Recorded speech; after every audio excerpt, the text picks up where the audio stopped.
코인은 홍콩에서 그런 발행을 한다는 거죠. 그래서 중국에서 흘려주는 것들은 사실 좀 반만 믿을 필요는 있다. 4년 동안만 DCA를 하면 400%의 수익률이 나오는 거예요.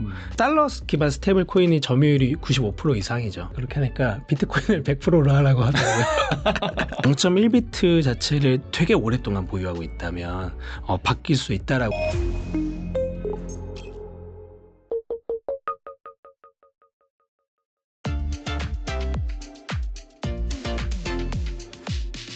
그리고 최근 중국이 이 비트코인 거래 전면 금지 루머가 다시 확산되면서 불확실성이 커졌습니다. 실제 중국은 비트코인 대신 금을 사재기하는 그런 모양새도 보이고 있는데 중국의 대응에 대해서는 어떻게 보시나요? 우선 저는 이제 중국이 결국에는 하나의 나라지만 홍콩을 통해서 계속 실험을 하고 있잖아요.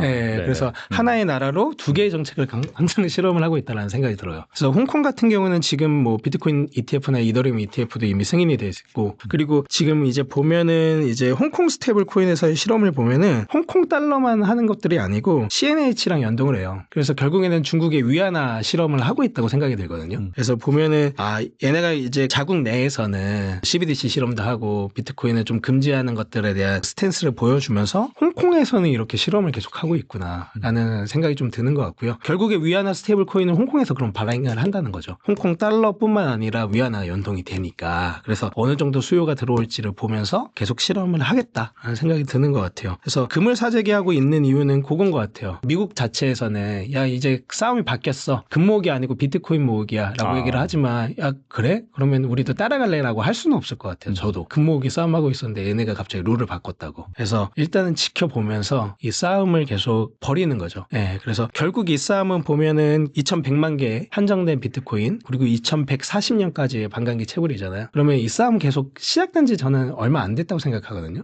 계속 싸울 것 같아요. 예, 어떤 식으로든 싸우다가 패권을 중국이 어떻게든 가져가려고 그렇게 할 것 같습니다. 사실 근데 중국도 베트남이랑은 상황이 좀 다를 수 있지만 여기도 뭐 장기간의 그런 지속된 제로 코로나 정책으로 인해서 또 성장률이 둔화되고 그다음에 막 그런 부자들로 탄압도 하고 하다 보니까 이 중국 부자들이 해외로 탈출하려고 하고 이 비트코인으로 뭐 돈을 바꾸려고 하고 그런 움직임이 계속해서 발생을 하잖아요. 네. 중국 같은 경우에도 분명히 그래서 이 외화 유출에 대한 그런 고민이 있을 것 같긴 한데 근데 여기 이제 CBDC 발행도 뭐 적극적이다라고 하는데 구조적으로 사실 이 중국인들이란 해외 사람들이 위안화를 보유하고 싶어 하지는 않는 것 같거든요. 그렇죠. 이런 것들을 중국이 잘 막을 수 있을까요? 어떻게 보세요? 그래서 이제 그 위안화 스테이블 코인 자체를 홍콩에서 실험을 하는 거다. 홍콩 달러랑 이제 위안화 두 개를 같이 한번 해보는 거잖아요. 여기서. 그래서 그런 실험들을 이제 사실 열어주는 거죠. 예, 홍콩이라는 나라 토대에서 한 국가에서 두 개의 정책을 이제 나눠서 해보는 거다라고 저는 생각이 좀 드는 것 같고요. 그래서 결국에는 이렇게 실험들을 하면서 그 가능성들을 보고 있는 것 같아요. 중국도. 중국도 그럼 결과적으로 그러니까 달러 스테이블 코인을 지금 장려한 이유는 이 달러 스테이블 코인 USDC 이런 걸로 비트코인 사라는 거잖아요, 사실. 그렇죠. 그렇죠. 미국 정부 입장에서. 그러면서 달러의 수요를 촉진시키고. 그래서 중국도 결국에는 그럴 가능성이 있다라고 보시는가요, 그러면? 있겠죠. 그래서 뭐 홍콩 달러, 위안화 스테이블 코인 지금 뭐 이미 실험하고 있지만 가능성이 있다라고 보고요. CBDC보다 폭발력 있게 만약에 수요가 들어온다라고 하면은 당연히 뭐 검토할 거다라고 생각이 들고 저는 이제 국가에서 또는 기관에서 기업에서 표면적으로 얘기하는 거랑 그 뒤에서의 숨어있는 속내는 좀 구분해야 된다고 생각이 들어요. 그래서 중국에서 흘려주는 것들은 사실 좀 반만 믿을 필요는 있다. 그리고 얘네가 어떤 실험을 하고 있는지를 좀 구체적으로 들여다볼 필요도 있다라는 생각이 들고 홍콩에서 하는 실험들이 좀 재밌어 보이는 것 같아요. 홍콩에서의 움직임이 어떻게 본다면은 이 중국의 진짜 의도일 수 있다. 수도 있죠. 그렇게 보고 있습니다. 잘 참고하시면 좋을 것 같다는 생각이 들고 그다음에 최근에 이제 출간하셨으면 책을 나는 오늘도 이 비트코인을 산다라고 말씀하셨는데 아무래도 뭐 우리가 지금 나눴던 그런 되게 매크로적인 얘기들 어떻게 본다면은 정말 장황할 수도 있고 스케일이 너무 커가지고 이 개인 투자자들이 이런 것들을 좀 참고해서 어떻게 투자를 할 수 있을까라는 부분에 있어서 좀 어려움이 있는 것 같은데 그래서 보니까 이 책에도 나와 있지만은 적립식 투자를 꾸준히 강조를 하시는데 이런 방법이 실제로 효과적인가요? 너무 효과적입니다. 그래서 미래에셋에서 예전에 총서, 적립식 투자에 대한 총서를 발간한 적이 있어요. 거기서 이제 두 가지 성격이 있는 자산은 적립식 투자하는 게 좋다라고 얘기를 하고 첫 번째가 장기 우상향하는 거 그리고 두 번째가 변동성이 있는 거 그게 딱 비트코인이거든요. 그래서 이번에도 보면 비트코인이 가장 각광을 받았던 것 같아요. 여러 가지 이제 가상자산 중에서도 그리고 저는 비트코인 자체가 업사이드가 가장 큰 자산 중에 하나라고 생각을 하고 변동성은 예전보다는 좀 줄어들었지만 그래도 많은 편이잖아요. 그래서 너무나 좋은 자산이라고 생각을 하는데 요거를 데이터적으로 단계적으로 좀 말씀드릴 수가 있어요. 네. 그래서 15년, 16년, 17년, 18년, 19년, 20년 상승장도 있었고 하락장도 있었고 횡보장도 이 사이에 다 있었거든요. 근데 매년 1월 1일 적립식 투자를 내가 4년을 했다면 400%의 수익률을 맞이하는 기간이 있습니다. 구간이 항상 나와요. 언제 시점에 했든 4년 동안만 DCA를 하면 400%의 수익률이 나오는 거예요. 그래서 너무나 좋다라고 생각을 하고, 근데 제가 봤을 때 4년 하시는 분 잘 없더라고요.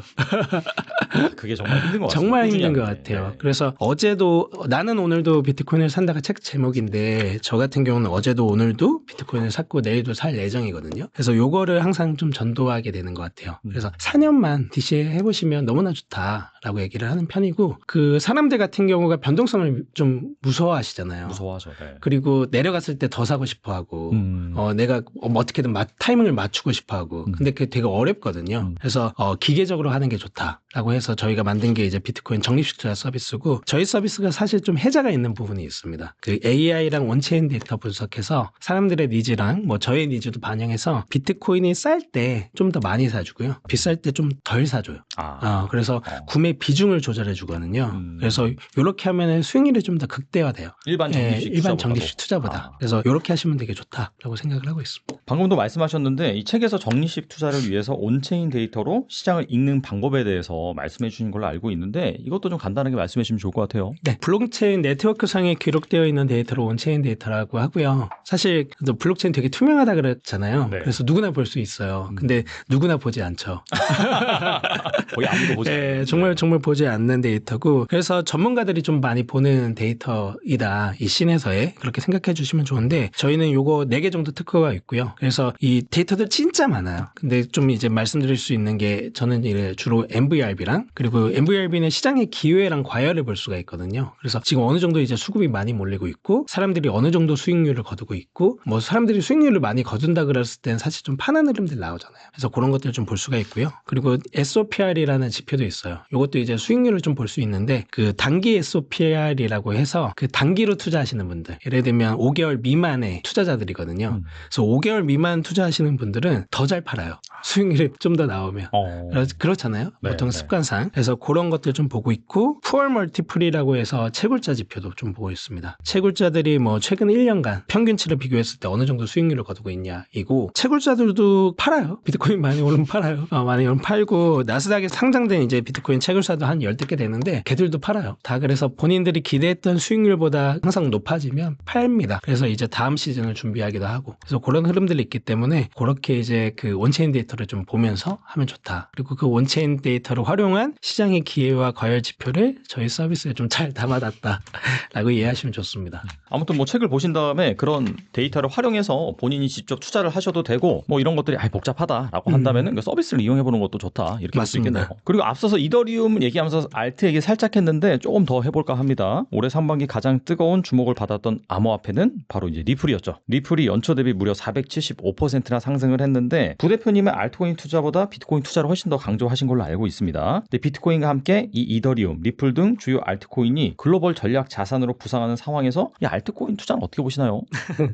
알트코인 투자는 좋지 않게 보고 있습니다. 네. 기본적으로 이제 알트코인은 장기적으로 저는 우상하는 자산이라고 보기 좀 힘들다라고 생각은 해요. 뭐 여러 가지 이슈들이 있겠지만, 물론 이제 이더리움이 최근에는 좀 이제 상승폭이 크고, 리플 같은 경우는 상승폭 많이 컸죠, 이번 사이클로 봤을 때. 하지만 이더리움 빠진 구간들 많이 있었잖아요. 예, 많이 그때 좀 심적으로 힘들어하셨던 분들도 있고, 그래서 DCA 적립식 투자를 저희가 좀 강조하는 편인데, 이더리움 분들이 진짜 힘들어하셨어요 이번에. 3년 오랫동안 소외되다 보니까. 예, 3년 뭐 DCA 했는데 없는 거예요, 수익률이 잘. 예, 진짜로 많이 힘들어하셨고, 그래서 이더리움, 뭐 리플, 솔라나 다 어떻게 보면은 주체가 명확하잖아요. 발행 주체도 명확하고, 그리고 여러 가지 이제 뭐 매크로적인 부분들이나 그리고 국가적인 상황에 의해서 언제든지 좀 이제 여러 가지 영향들을 받을 수 있다고 생각을 하거든요. 근데 비트코인은 좀 특별하다고 생각을 합니다. 좀 구분해서 볼 필요가 있고, 맘 편히 적립식 투자한다고 했을 때도 자산을 좀 잘 고르는 게 필요한데, 비트코인 투자하시는 게 너무나 좋다라고 생각을 하고요. 근데 사실 최근 이제 7월에 한국에서 코인리스라는 미디어 있거든요. 네. 거기서 이제 코인별로 이제 검색하고 이제 찾아보신 것들 그 순위 나와요. 근데 보니까 비트코인이 10위더라고요. 10위요? 예. 야, 그 다섯 손가락 안에 들 줄 알았는데. 10위예요. 1위가 리플이고요. 보니까 이제 알트코인이 1위부터 9위더라고요. 그래서 역시 이렇게 장이 좀 이제 활 날 때는 좀 이제 시총 작고 좀 펌핑이 클 것 같은 돈들을 많이 모시는구나. 애들의 그 생각이 들긴 하더라고요. 그래도 이더리움은 뭐 우여곡절을 겪긴 했지만은 장기적으로 봤을 때 여기도 우상향하는 자산이잖아요. 이런 알트도 있는 거 아닌가요? 어떻게 보세요? 저는 개인적으로는 이더리움은 좀 플랫폼이라고 보는 편이에요. 자산적인 측면보다는 플랫폼으로서의 역할을 좀 한다라고 생각을 하고, 이더리움 뭐 백서에도 있지만 이더리움이 지향했던 것 자체가 플랫폼으로서의 역할이었지, 이게 뭐 장기적으로 우상향하는 자산으로서의 역할을 기대했던 건 아니라고 생각하거든요. 근데 비트코인이 추구했던 거는 기존에 이제 돈을 혁신하는 부분이었잖아요. 근본이제도 없어지고 1971년에 폐지가 되면서 정말 이제 강한 돈, 어디 뭐에 속하지 않는 돈, 투명한 돈을 이제 지용했던 것 같은데, 그래서 이제 그 두 가지의 성격이 저는 다르다고 보는 거죠. 그래서 이더리움은 근데 플랫폼으로서의 역할을 더 많이 할 수 있냐라고 했을 때 잘할 수 있다고 생각이 들어요. 상황들에 따라서. 근데 이제 플랫폼으로서의 역할이라고 한다면 결국에는 거기도 싸움을 하겠죠. 뭐 솔라나 있고 뭐 플랫폼끼리. 네. 플랫폼끼리 야, 누가 더 이 역할을 잘할 수 있냐라는 걸로 싸움을 하겠죠. 근데 돈으로서는 비트코인인 것 같아요, 저는. 예, 그렇게 보고 있습니다. 그러니까 이제 밸류에이션 방법이 다른 거지. 뭐 그쵸, 플랫폼도 그쵸. 많이 쓰면 가치가 오르지 않느냐 이런 얘기 있을 것 같은데. 그런 케이스로 얘기를 많이 하시죠. 근데 뭔가 PR이나 뭐 PSR도 있는 것도 아니고 매출이나 수익이나 그렇게 비교하기는 어렵잖아요. 그래서 좀 그렇기는 한데 그렇게는 보고 있습니다. 뭐 리플은 그럼 어떻게 보세요? 리플은 로비 대장인 것 같아요. 로비 대장. 그래서 미국에서 너무 잘하니까 그렇게 보고 있고요. 뭐 리플과 리플랩스를 구분해서 보시는 분들도 있는 것 같긴 하더라고요. 리플랩스는 이제 다르기는 해요. 근데 제가 봤을 땐 거의 묶여 있어서 똑같은 것 같긴 한데 그렇게들 많이 얘기하시는데, 리플이 워낙 이름이 예쁘잖아요. 저도 이제 한국 투자자분들한테 리플 왜 사셨어요라고 하면 이름도 예쁘고 그 되게 어떻게 보면 말도 안 되는 얘기잖아요. 근데 이제 가격도 낮고 미국에서 발행을 했고 송금도 빠르고 여러 가지 이유들이 있기는 해요. 근데 뭐 그런 것 같습니다. 뭐 참고하시고. 네. 그리고 새로운 정부가 우리나라로 들어오면서 원화 기반 스테이블 코인을 추진하거나 암호화폐 대출 서비스 규제를 강화하는 등 아무튼간에 이 디지털 자산을 이 제도권으로 이렇게 들여오는 그런 법안을 마련 중에 있습니다. 앞으로 한국이 이 비트코인을 제도권으로 편입하고 자산하기 위해서는 어떤 과정이 필요할까요? 우선은 이제 올해 말 같은 경우가 상당 기업들이 비트코인을 보유할 수 있는 것들이 좀 열릴 것 같고요. 이미 이제 비트코인 트레저리 회사들이 좀 생기고 있거든요. 지금 보면은 뭐 비트맥스도 있고, 그 이후로도 계속 뭐 파라타식스에서도 이제 헬스케어 회사를 인수해가지고 또 만들고 있고 계속 하고 있어요. 계속 생기고 있는데, 기업들이 이제 기업 법인으로 못 사니까 그 대표들 명의로 해서 막 사고 그러잖아요. 그렇죠. 근데 그것들이 이제 그렇게 하면 사실 좀 불투명하잖아요. 불투명하죠. 많이 세금 이슈도 있고. 이슈도 있고, 뭐 사실 뭐 대표들이 뭐 도덕성이 검증이 됐는지 뭐 어떻게 될지 그거는 되게 모르잖아요. 네, 이런 것들이 이제 법인의 명의로 상장 기업들이 살 수 있다라고 생각하면 투명성이 좀 더 강화가 될 거다라고 생각이 들고, 뭐 일반 기업들이 사는 거는 좀 늦게 열릴 것 같아요. 개인적으로는 상장 기업들이 어떻게 되는지를 보고 하지 않을까. 얘네가 좀 괜찮은지, 그리고 그런 것들을 보고 열릴 거라고 생각이 들고, 그래서 법인에서 이제 비트코인을 투자하는 것들, 기업에서 투자하는 것들, 이런 것들이 열릴 거라고 생각이 들고, 비트코인에 대한 이제 교육이 좀 만들어지면 좋겠다라고 저는 좀 생각을 하는 편인데, 최근에 엘살바도르 같은 경우는 비트코인을 공교육에 도입해서 중고등학교 학생들한테 가르치거든요. 그래서 비트코인 디플로마라는 책이 있어요. 근데 제가 그거를 이제 그 베트남에도 번역해서 갔었어요. 그래서 비트코인을 처음에 이해할 때 어떤 이제 책이나 어떤 이제 돈인지를 이해하는 게 되게 중요한데, 그런 것들에 대한 것들이 좀 마련됐으면 좋겠다. 교육, 금융교육, 디지털 자산에 대한 교육, 그중에서도 특히 비트코인에 대한 교육, 그런 것들이 만들어지면 좋겠다라고 생각이 들고, 제도권으로 편입한다고 했을 때 또 하나의 그 좀 주목해서 봐야 되는 거는, 저는 채굴 쪽 보면 좋을 것 같기는 해요. 채굴. 네. 왜냐면 글로벌리 봤을 때 그 남는 전기가 3분의 1 정도 돼요. 그러니까 전기라는 게 수급이 있잖아요, 항상. 전기가 많이 필요할 때도 있고 덜 필요할 때도 있어요. 근데 전기라는 게 생산을 거기에 맞춰서 하지 않거든요. 그러니까 그냥 평균적으로 하는 거예요. 그래서 오버해서 더 많이 생산을 하는 거예요. 그래서 많이 생산을 하다 보니까 항상 이제 남는 전기들이 많이 있는데, 특히나 한국은 제주도 같은 경우 거기 엄청 많이 전기 남아요. 그래요? 네. 풍력 발전이 많아서 그런가? 그쵸. 거기는 진짜 그 안 쓰는 전기 엄청 많다고 하더라고요. 그거 고민인데, 그런 것들 비트코인 채굴하면 너무나 좋을 것 같다고 생각이 들고, 조용하게 제주도에서 제주도로 가야겠다. 그런 걸로 생각하는데, 이 채굴이 한국에서는 아직 산업적으로 인식이 덜 된 것 같아요. 그래서 저희도 이제 채굴을 한국에서 못하니까 해외에서 하거든요. 근데 이 해외에서 하는 걸로 이제 한국 한국에서 뭔가 지원 사업 같은 것들 신청해 본 적이 있어요. 그러니까 그 심사위원분이 뭐라 그랬냐면 이거는 한국의 정서랑 안 맞아서 요거는 붙여줄 수가 없다.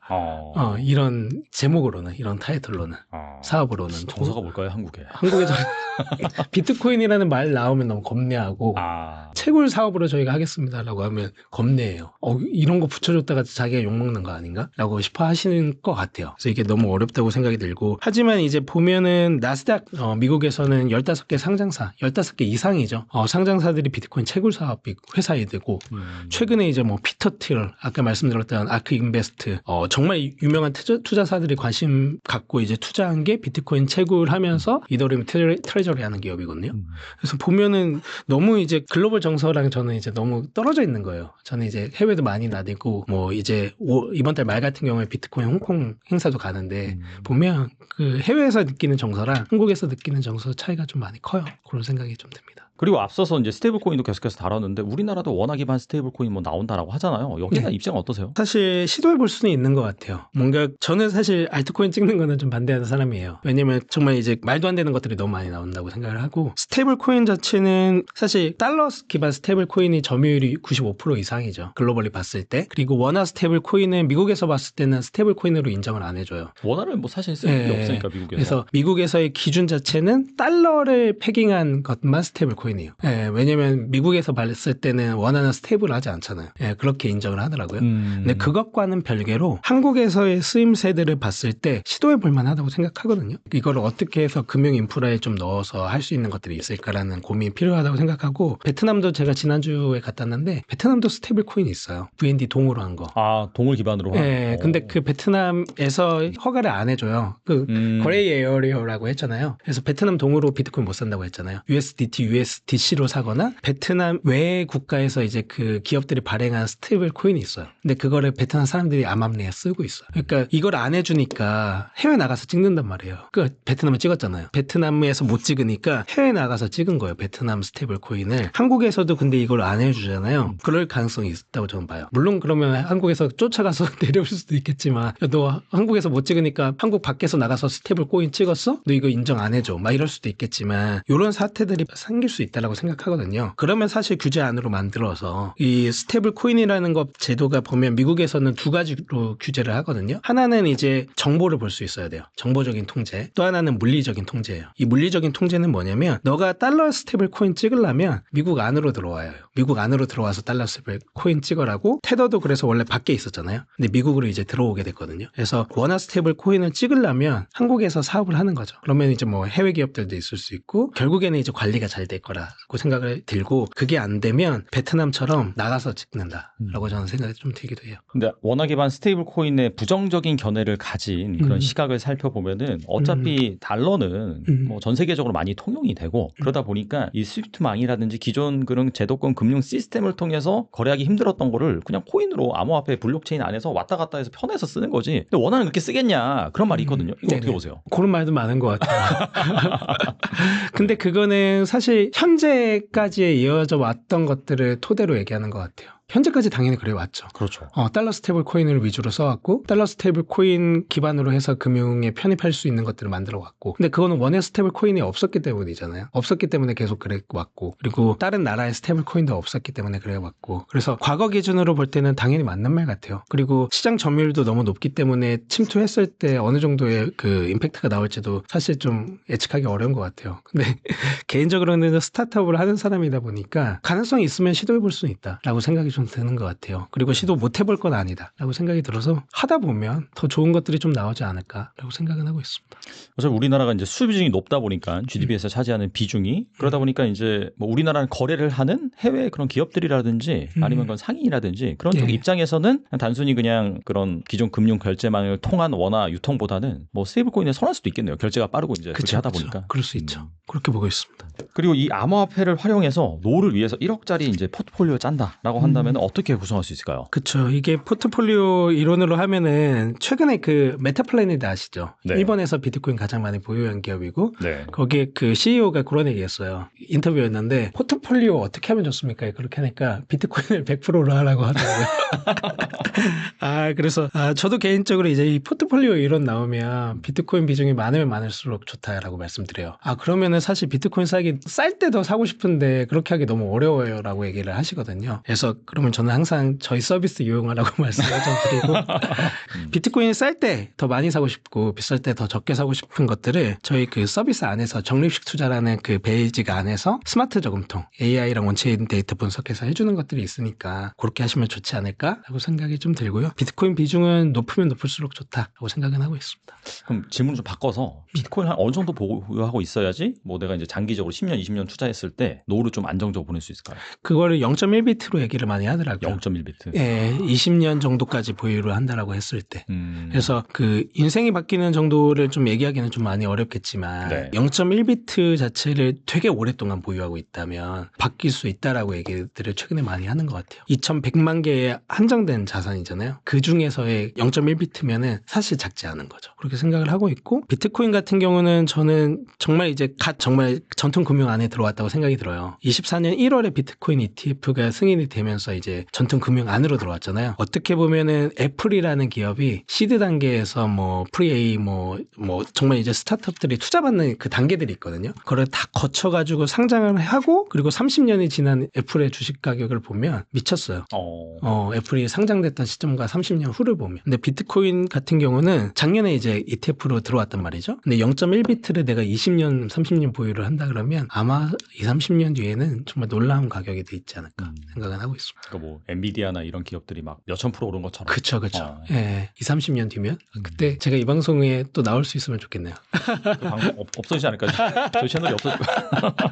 그때 보면 좋을 것 같습니다. 자, 이번에 나는 오늘도 비트코인 산다 이 책을 출간하셨는데 앞서서도 책 내용을 좀 다뤄보긴 했었죠. 이 책은 어떤 분들이 읽으면 좋을까요? 저는 이건 비트코인 투자 입문서로 좀 얘기하는 편입니다. 예, 그래서 비트코인을 투자하시면서 좀 이제 트레이딩을 하셨던 분들이 많을 거예요. 근데 트레이딩으로 좀 효과를 못 보셨던 분들이 더 많을 거예요. 그래서 어떤 식으로 비트코인을 투자해야 되는지에 대한 고민을 하고 계신 분들한테 정말 이제 좀 정석적인 비트코인 투자법. 저는 원래 이 책의 제목은 절대 실패하지 않는 비트코인 투자법이었거든요. 근데 그 제목 자체가 주는 어감이 너무 세서 그래서 나는 오늘도 비트코인을 산다라는 제목으로 좀 바꿨어요. 근데 어제도 오늘도 내일도 비트코인을 사면 역사적으로 볼 때 15년부터 20년까지 1월 1일에 내가 비트코인을 4년 동안 투자했다면 실패하지 않고 400%의 수익률을 경험하는 구간이 항상 나온다. 그래서 정말 이거는 비트코인 투자 입문서로서 한번 읽어보시면 좋겠다 생각합니다. 좀 조합을 해본다면 0.1비트만 사서 정말 4년만 버텨보면은 내가 정말 비트코인 계속해서 투자를 해야 되겠구나 그런 생각이 들겠네요. 좋습니다. 오늘 나와주셔서 정말 좋은 말씀 많이 해주셨는데 끝으로 이 영상을 보고 계신 분들 위해서 한 말씀만 부탁드립니다.